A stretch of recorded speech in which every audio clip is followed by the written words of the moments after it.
Hello everyone, it's a great pleasure. I have to say that this is one of those wonderful occasions to talk to someone very competent, knowledgeable on the most important matters of the 21st century that we have been enjoying over the last 2-3 months at Vytautas Magnus University. So this is one of the conversations in a series of our program. I would say intellectual academic discussion series about what's happening in the world.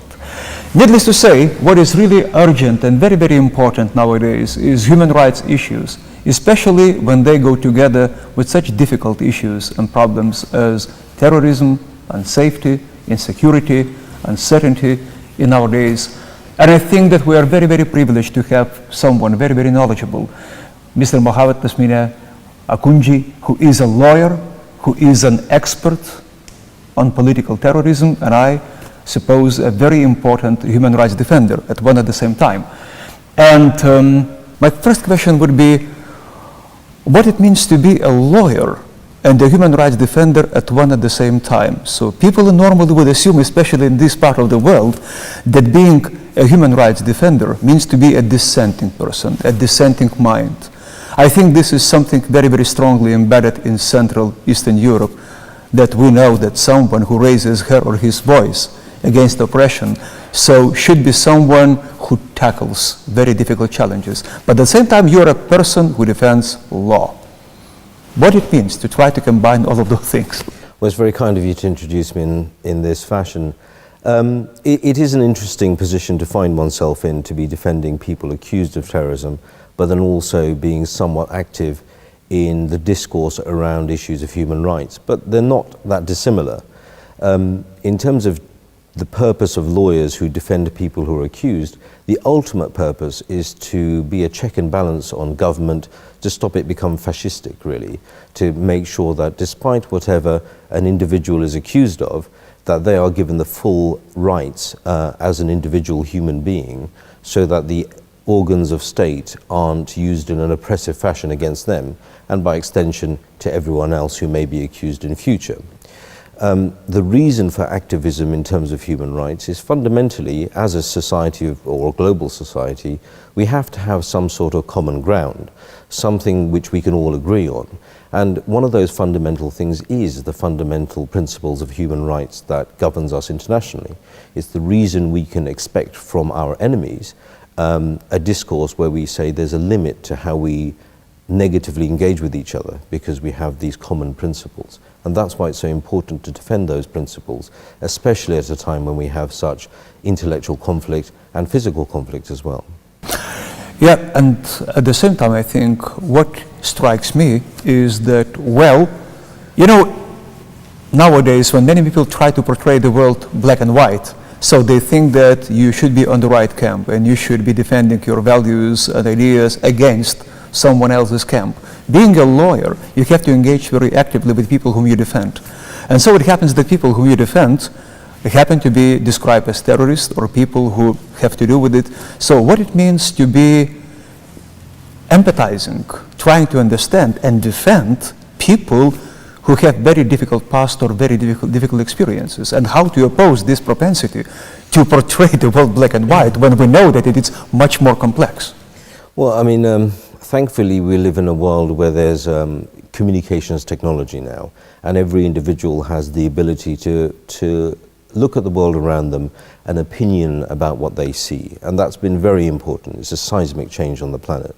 It's what's led to the Arab Spring, changes of government, and the reason for that is that we can see the illegitimacy in those who control, or power brokers, when they try and paint the picture that this is the enemy and this is wrong and this is us and we are good, when we see the hypocrisy in it as well, historically and also currently as well in many cases. So this is an important question, but also in an interesting time in terms of technological context, because it means that our leaders and power brokers are held much more to account nowadays in the public sphere than they have been in the past.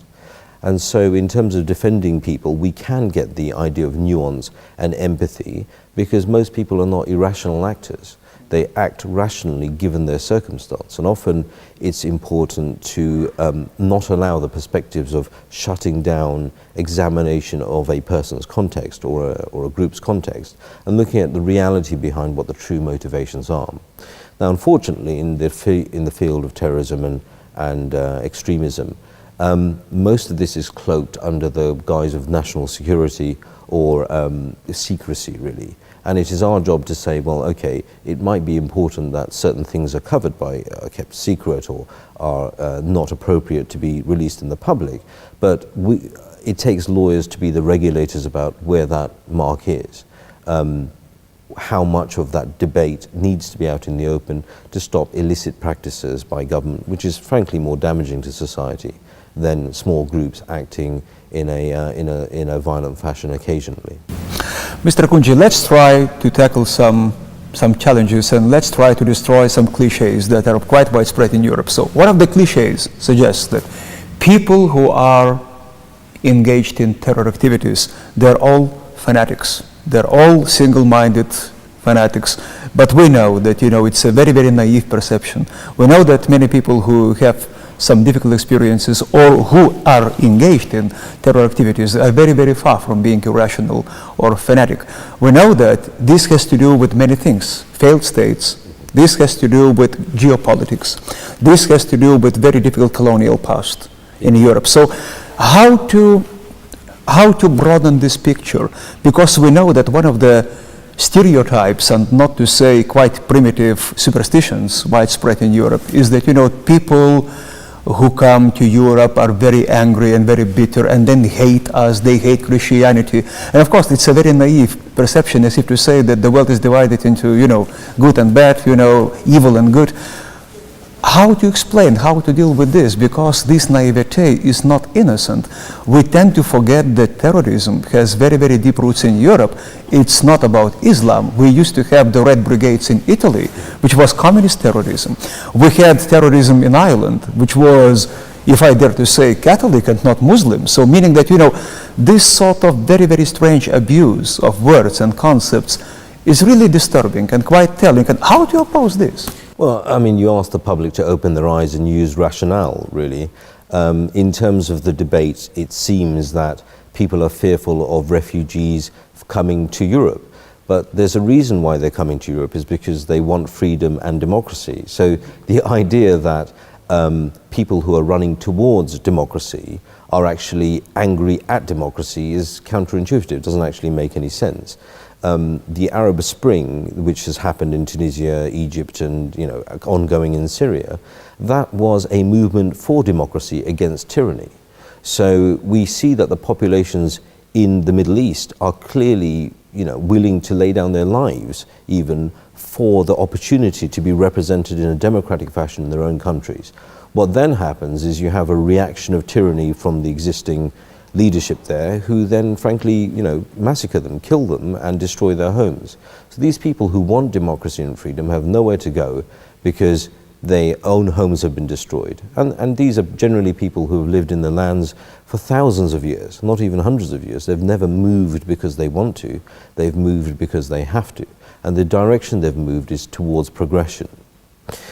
So that is a matter of fact. The problem is that we have media narratives and maybe some political narratives that exist to try and respin it into the opposite direction. And it's just a question of people being critical in their approach to information, really, to critically examine propaganda and to look at the facts and reasoning behind it in truth.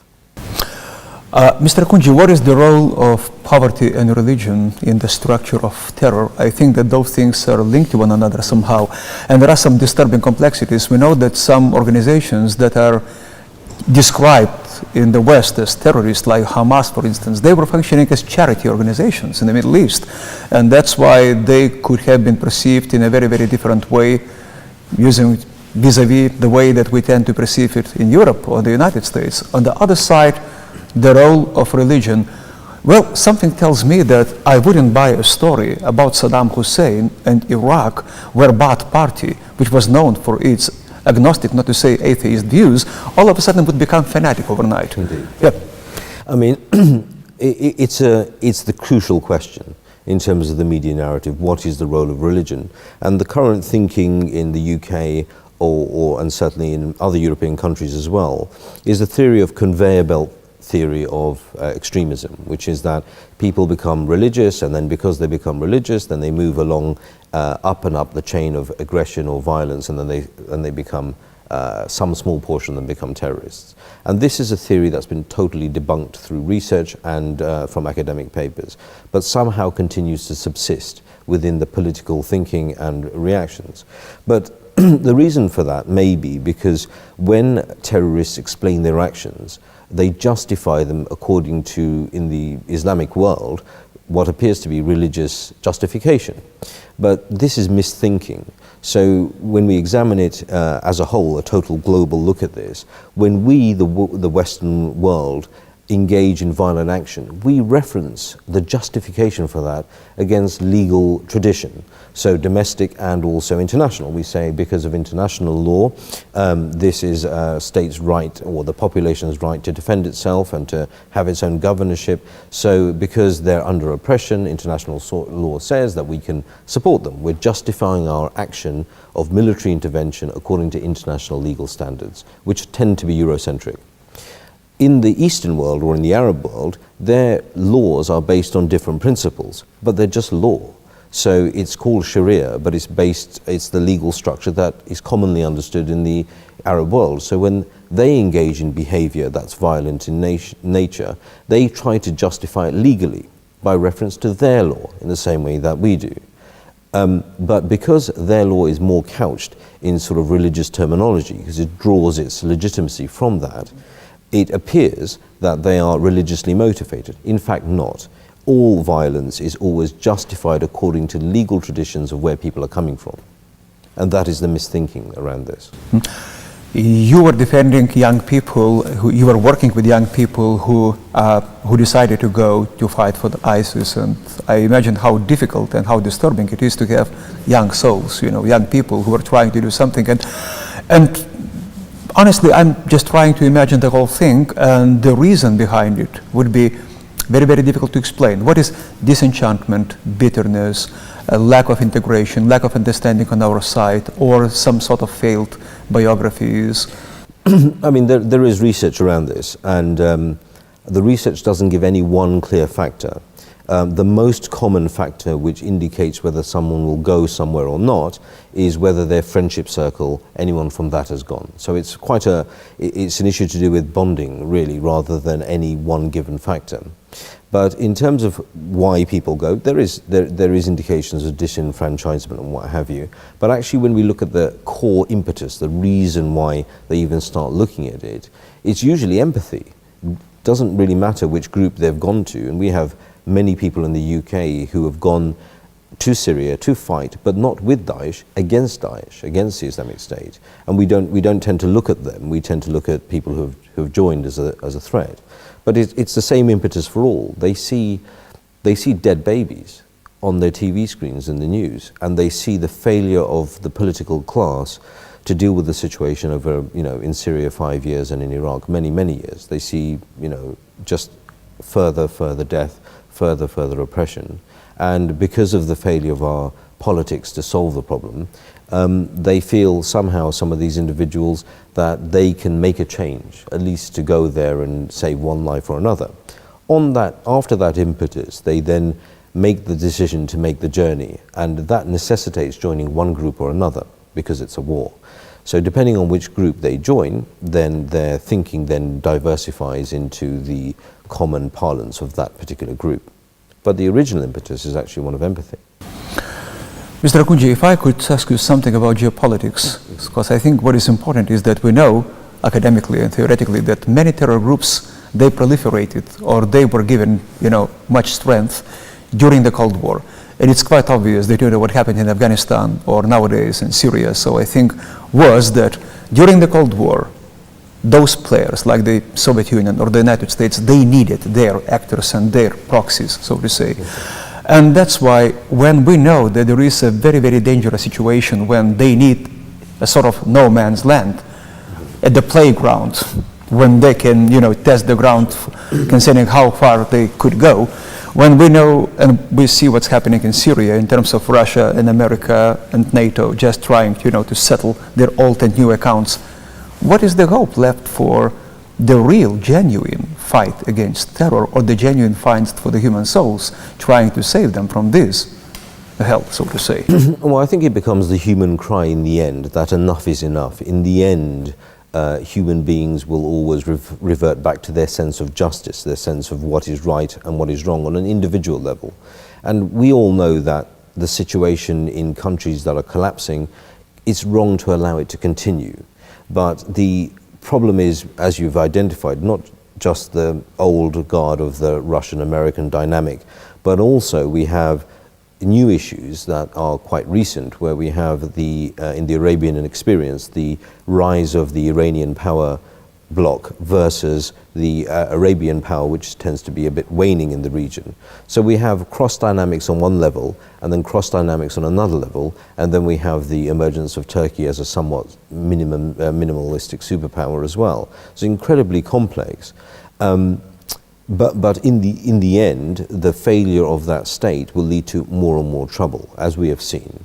And the politics behind it will be that people will see what this is, and are seeing what this is, and will examine and acquire facts. And in the end, hopefully, we will tell our governments that this is unacceptable. And they're feeling that pressure now. In the UK, we're having a debate. Across Europe, we're having a debate. Do we put ground troops into Syria or not? Is this acceptable? Even in 2006, before ISIS and all of these narratives, we had a very simple narrative, which was that Bashar al-Assad was killing his own population, and this was unacceptable. And so the debate about whether to attack him militarily was had. But because of our experience and negative experience with Iraq, the population wasn't willing to commit its troops because it didn't trust its governments.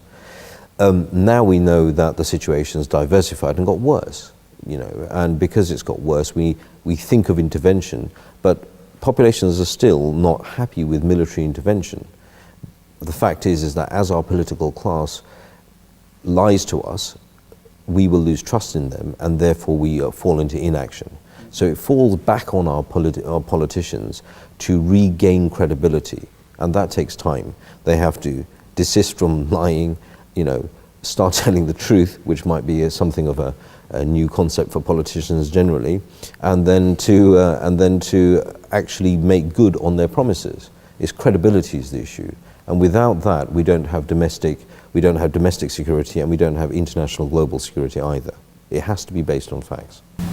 What is the role of some criminal networks in this very difficult situation concerning terror in Europe? We know that what happened in France or Belgium had to do with some young people who were affected by prison, by the prison entourage, so to say. And is it accurate enough to portray the whole thing as more related to a criminal network which tries to misuse and abuse religion rather than something fanatical, something religious based?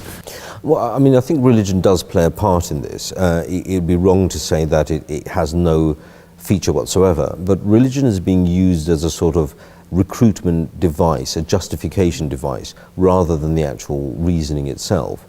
And criminal networks in terrorism will always be the case, where terrorists are trying to commit a criminal act, which is mass murder, it's crime. And so by definition, they need to bring in resources that are illicit to be had, explosives, guns, and what have you, and they will rely on these networks to bring them in covertly. So actually our strongest response to terrorism is a strong intelligence gathering exercise in criminal networks. That is the best chance at avoiding terrorist acts anywhere. But as I say, terrorists are rational actors. They're responding to a situation as criminals are, on the whole, rational actors. They're looking at poverty, they need more money, and they don't have the options to get it, so they become criminals to just take it. And terrorists, they need to make a political point, even though they're so powerless. They're so small on the world stage, so they have to engage in extremely sensationalist behavior in order to make their point. Now, the simple solution to both is, one is detection, but also it's to remove the impetus.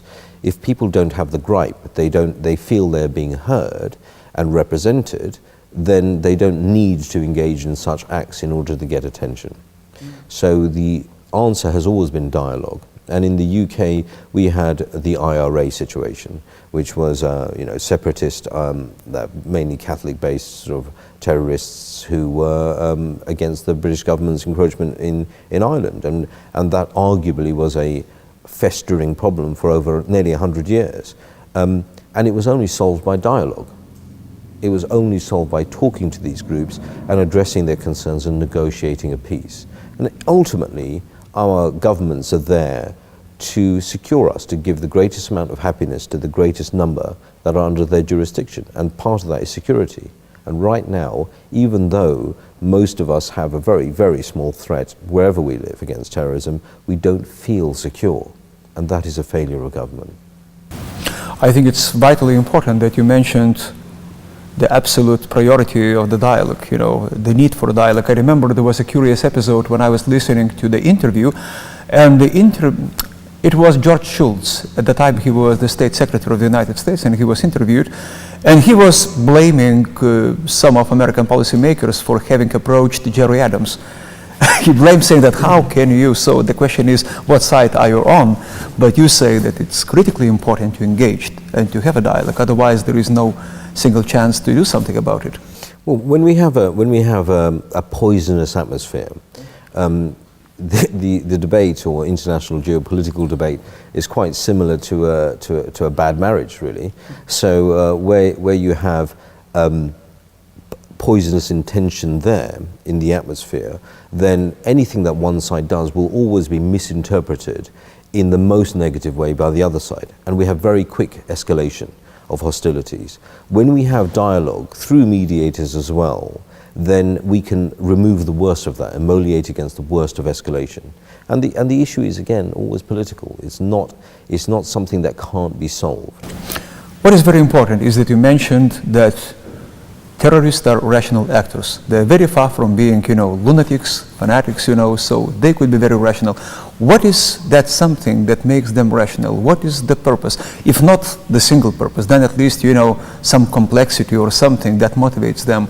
Is it about how to discourage some countries from some actions on the ground? Is it how to intimidate or to... I mean, it depends on the group and it depends on the particular circumstance. So, for example, if we look to the first cousin, I guess, of ISIS, we go back to Al-Qaeda. And Al-Qaeda were almost entirely rational and actually explained themselves during the course of their hegemony in the regions that they operated in. And Bin Laden was quite clear. He said, why do we not attack Sweden? It's because Sweden has absolutely nothing to do with the war on terror in Iraq at the time and Afghanistan. So after that statement, he identified a number of countries that were engaged in operations in Iraq, and one of those was Spain. And so we had the Spanish train bombings, which were horrendous tragedy, really. But it had exactly the desired effect that Al-Qaeda wanted, in that you had a right-wing government who were engaged in troop movements in Iraq. After the explosions were 3 days before the elections in Spain, and then straight after that, you had a complete change of government. The population had no appetite for engagement in Iraq whatsoever. They went to a left-wing government, and within a month they'd withdrawn their troops. And since then, Spain has remained safe, frankly, from these issues. So it's quite basic stuff, really, in that if you are engaging in an actual fight in a foreign matter, then there will be a sort of pushback response. It's the law of reaction, really. And in terms of, but with ISIS, there's a slightly different approach here. And it's not because they have a single particular desire in terms of Iraq and the Bin Laden and Al-Qaeda. Their desire was the removal of troops from Arab lands, so American bases to be expunged out of Arab territories. Whereas ISIS are a state-building exercise. They wish to establish a state, and that is a much more complex issue with an unknown end to it, really. Whereas with the Al-Qaeda position, there was a clear end. If this happens, then there'll be no more Al-Qaeda. Whereas if anything happens in terms of world affairs, ISIS still want to maintain a state. Now, the nature of that state, what that is and whether it can be engaged with, depends on their behavior, but their behavior is much dictated about what our behavior is towards them as well. So we'll see a few years ago, 3 or 4 years ago, there was a article in The Economist, and there's a debate. Do we deal with ISIS as a state now because they have a de facto control, or do we continue to deal with them as terrorists? And much of their more extreme behavior of, you know, cutting off heads in the Charlie Hebdo attacks in France and Belgium and what have you, these have happened since a decision globally not to deal with them on a negotiated basis, not to deal with them as a state. So, you know, other people's behavior are in our hands as well in terms of how we deal with them. It sounds very convincing, and I believe that in fact, if they try to affect the public opinion in Europe, so they could be successful, and they are successful in so many ways. But the problem is that, Mr. Akunjee, what if they have something opposite? For instance, what if they bring semi or even fascist government in France, like Marie Le Pen and Le Front National, or something like Geert Wilders and the Freedom Party in the Netherlands? How does it benefit their cause? If they have far-right government, Islamophobic, hostile, nearly fascist, does they benefit from this? Well, I mean, they do, yeah. And the reason they do is because they're state building. So if we look at the Cambodia... They need an enemy and they get one. Not just an enemy, they need population movement as well. So when one is building a state, then they are calling on people to join their state. They need human beings to live there. So, for example, in terms of Israel, that's not a particularly comfortable place to live. It's always been in a bit of conflict.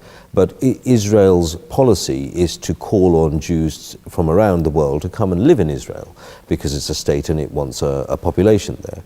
And so the so-called Islamic State are engaging in the same exercise, is to call people from around the world on an Islamic basis to join their state-building enterprise. So, that is their policy as a fledgling nation. It's not a very attractive policy, given that there's an all-out war taking place there, but some people are listening to that call. What could be said about this, I would say, theatrical, sometimes grotesque cruelty, you know, I mean, you know, this capital punishment and, you know, being displayed in a very awful way? Is it about intimidation, the spread of fear, or there is another message behind it? I mean, this is manipulation. In terms of the laws that govern that land, they're almost identical to the laws that govern Saudi Arabia, which tend to be an ally of the West.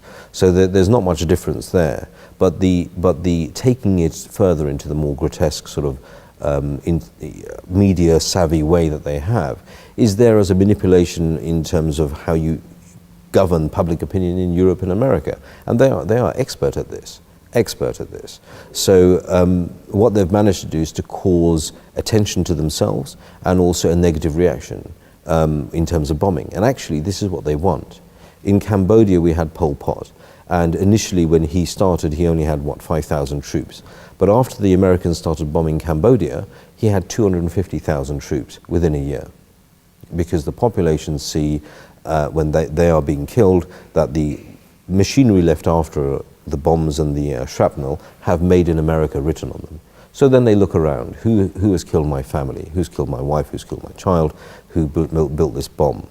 Well, the Americans did in Cambodia, and so they look to whoever the leader is to fight back against America, and so they joined Pol Pot.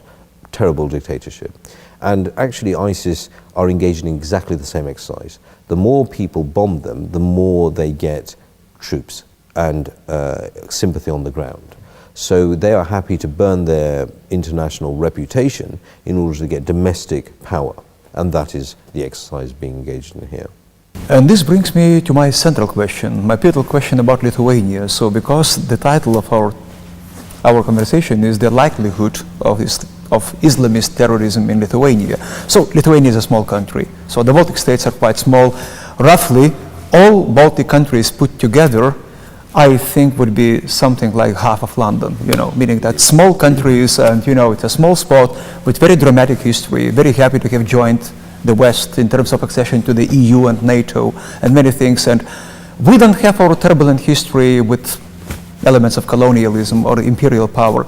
And of course, this is a great contrast between such overseas empires and powers, the way Great Britain or the Netherlands or France, where. So what is the likelihood, Mr. Akunjee, that there would be some sort of, trouble, problem, or threat in countries that are, in their perception, in the middle of nowhere? I mean, my opinion about this is exactly in accord with Lithuania's security services and briefings to its own government, which is next to zero, for a number of reasons. One, as you say, there's Professor Ratchus. He's looked at the historical context and the internal context of Lithuania, and his opinion is in accord, which is that it doesn't lend itself to any sort of terroristic groups really fostered here.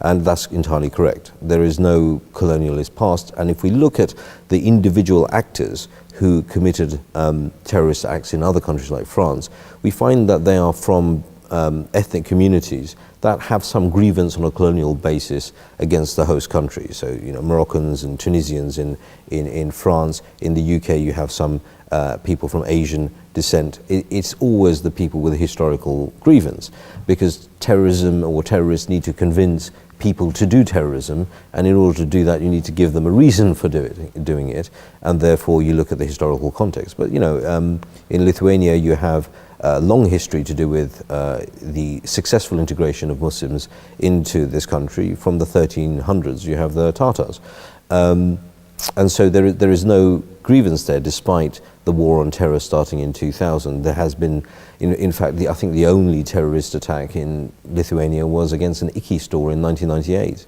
really, and that was on a, no one group claimed that, and it certainly wasn't Islamic in nature, perhaps against the prices maybe that they were charging, but yeah, it's next to zero. As long as Lithuania as a country stays in its limited role in the NATO sort of operations in effectively Afghanistan and Iraq, it's not seen as a target. And on top of that, it would be somewhat embarrassing for terrorist groups to attack the smaller countries. Their purpose is to appear to be able to strike large targets on the world stage, which gives them legitimacy, gives them sort of power in their region. If they start hitting the small countries, then they look like they're weak as well, and that's not their purpose. I see. But at the same time, I think that there is some sort of, vicious circle in our reasoning. I mean, Lithuanians, Latvians, Estonians, we have long been very, very unsafe and insecure, vis-a-vis Russia, a big neighbor. So, and now, of course, many things have changed, and we are all EU and NATO countries. But still, after what happened to Crimea, after the Russian-Ukrainian war, the Baltic states felt threatened, and that's why they are asking, for more American and NATO presence in the region. And again, needless to say, that the logic is quite simple, that whatever happens with NATO, so the Baltic states would be obliged and motivated to participate. If, God forbid, something happens on the ground, meaning that it's very easy to predict what would happen, because the Baltic states would be happy to be perceived as staunch allies of NATO. And then this could change the entire perspective and the attitude. So you are NATO countries. Sorry guys, nothing personal, just business, you are there. Yeah. I mean, that was a similar type of reasoning used by in the Nuremberg trials as well, in terms of, we're just following orders. There is the price of conscience, really. And at the final analysis, yes, the risk of Russian aggression must be balanced with the risk of domestic terrorism as a target if one were to commit, effectively on a friendship basis. The Americans and the Europeans want to go into Syria. That, if we commit a bunch of troops to that, then we become slightly more of a raised profile in terms of domestic terrorism. But that is the political question, and that is always a difficult question. The fact is that politicians must factor in that risk appropriately of domestic terrorism, and really they need to put resources in the smaller countries into assessing that threat properly. Because what we've seen in Lithuania is very early on a lot of rhetoric about Islamic terrorism and what have you, and then the allocation of 7 million litres very early on to deal with an existential threat that never actually appeared. So of that resourcing, there was, as far as I know, almost no resourcing for the academic examination of trends or threat assessment, basically. So we have a lot of money put into actual machinery, but not a lot of money put into actual reasoning and thought and research. So the rebalancing of that would be a sensible approach before decisions or geopolitical decisions are made that might affect domestic sort of security. Before I go to the Q&A session, before I ask the audience to come up with questions, I would like to put the last one. And this is a question not to a lawyer and an expert, but rather to a humanist, a human rights defender, Aleppo, which has become a symbol of, I would say, complacency and moral blindness of the world, meaning that the city was bombed, and then we perceive the whole thing as just a battleground between Russia and the United States. And does it say something disturbing about moral blindness of the world? People are being bombed, being attacked, and we think in terms of some sort of technical, something technical rather than existential or moral. I mean, the whole Syrian debate is somewhat morally embarrassing, really, for sort of Western concepts of human rights, really. The reason is that this problem in Syria was happening long before we became aware of it. And it was festering in Iraq. There was a Shia-Sunni sort of tit-for-tat violence which then spread over into Syria. And we didn't really pay that much attention to it. It's only when the refugee crisis burst out of Turkey, when Turkey became saturated and started affecting sort of European countries, Hungary and what have you, that's when we really started paying attention, when it directly affects us. So morally, that's a big question mark about the scenario. But also that we have doublespeak on the issue. Originally we were looking in 2006 at the moral situation for those individuals who are being slaughtered really by Assad. And the fact is that the people in the region are still being massively slaughtered by Assad, less so by ISIS. But our disproportionate focus is on ISIS and not really on the behavior of Assad. So we really need to re-examine these things and look at the UN position on it, Amnesty International's position on the situation. And if we are saying that we are moral operators, then we have to appropriate blame and reaction to that proportionally, and we're not. Thank you. Well, the time has come for you, dear colleagues and friends, to ask some questions or to have some comments. Yeah. My name is David. I'm from law faculty of this university. During your experience, have you ever experienced any pressure or intervention from the, let's say, prosecutors or government institutions while you were defending a suspect, let's say, accused of serious crimes or even terrorism? So if you have ever experienced such intervention, how you dealt with that? Mm-hmm. On the whole, no, is the answer. There was one situation where another legal office that we were working with, because in the UK we have solicitors and barristers. So we have we are the solicitors who prepare all the cases, and the barrister's office go off and actually present the case. But we had a situation where there was a break-in where an individual smashed a window, went into the office and picked up a file, which was a rather sensitive file, and they were looking for notes. But thankfully there was nothing in there that was contentious or difficult. But that was the only particular experience. On the whole, we deal with quite a lot of sensitive issues. There's no pressure from our governments to look at things one way or another. Okay, some more questions or comments? Yes, the microphone here, please. My name is Ira Musali. I'm a student from social work department, and I'd like to ask about a system of government, the impact of a system of government that is expanding all around the world now, called democracy, and which is a power to the people, and the impact it's having on a third world nation that is that don't really have a democratic background, and which I was listening to Donald J. Trump, where in his foreign policy statement, he said that over the years, America has embarked on a journey of propagating their democratic values and also imposing some of these values on nations that have their own values, and if you also see that in some of these Western countries that practice the same system of government, especially in Europe have what they call the identity, and some of my lecturers call it Europeanness. And even as deeply they have accepted democracy, they've not ignored or reject, deny their identity.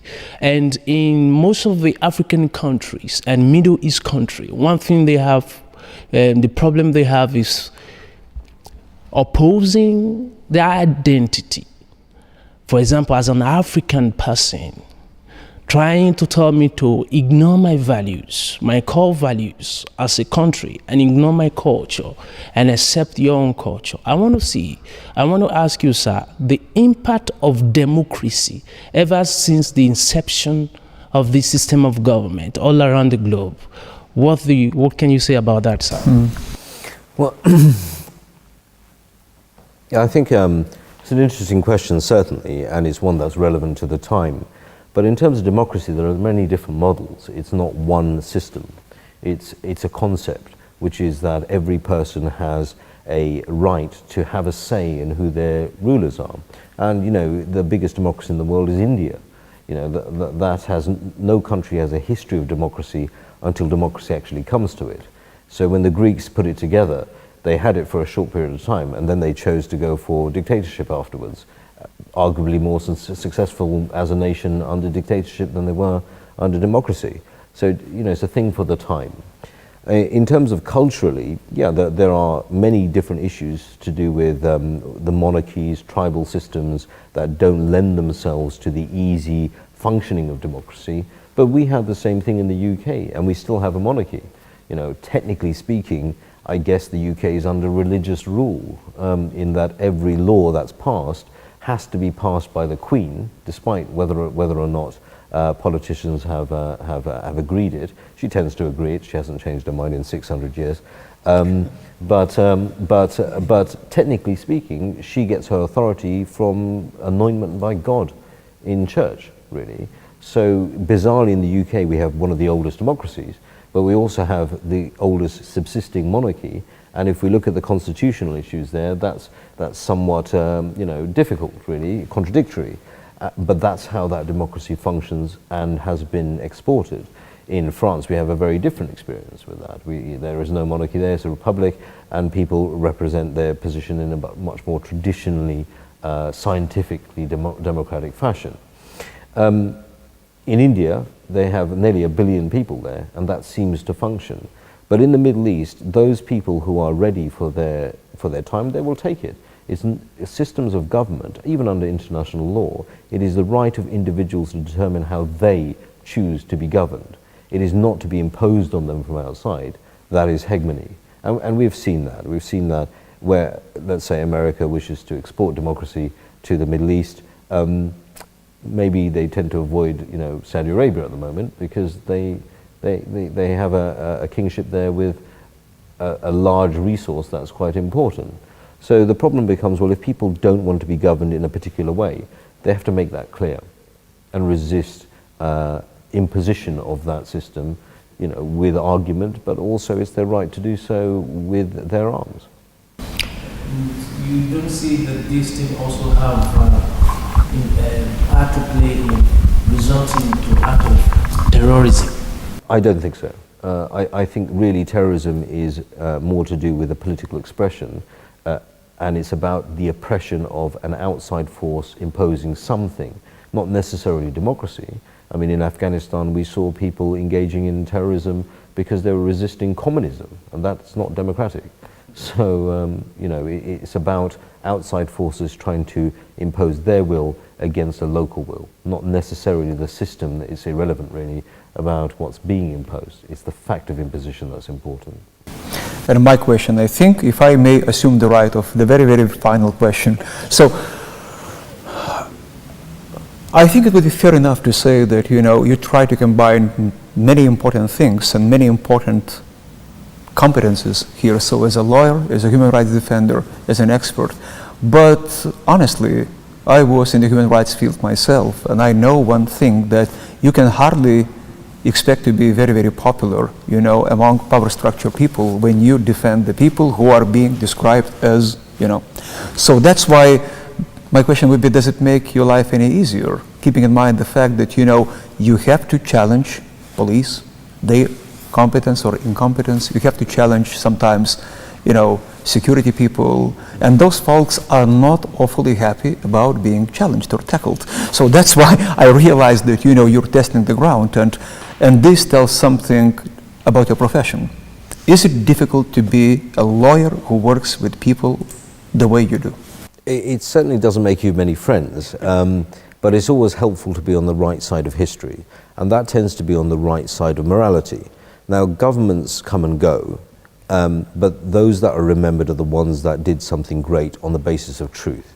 So in terms of advice to others, always be on the right side of truth and be a decent person, and in the end it will be you that sways the day rather than whoever's on the wrong side.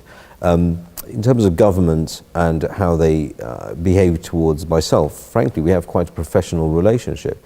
I understand that what governments are doing is difficult. They're balancing very difficult choices, and for policy reasons they do one thing or another.